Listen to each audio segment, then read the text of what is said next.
the oldest tattoos that we have actually in skin are on a European guy, a early Bronze Age, Copper Age guy called Otzi. This is the Frozen Man. Yeah, literally the Frozen Man. He was discovered in the 90s, but he dates to about 5,000 years ago, 3,500 years BCE. And we don't know much about him or his culture. Actually, we know a lot about him as an individual, but we don't know anything about his culture, really. He's the only person from his culture we found. He was murdered.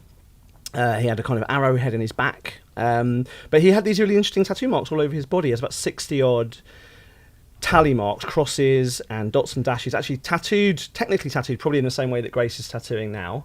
So 5,500 years, the technology for tattooing hasn't changed very much. Is that because you're a really primitive tattooist? Yeah, essentially, yeah, I am, because I don't use the machines or anything like that. I literally just use a needle that's tied to a tiny little stick, just to give me a bit of grip, and I just poke the ink into the skin. There are different kind of variations of techniques and tools that are used, but if you go into a lot of like indigenous tattooing and tattooing from different cultures, you'll find like it all started with kind of like the hand poke method. Hand poke, yeah. Hand poke, hand tapping, there's lots of different words for it.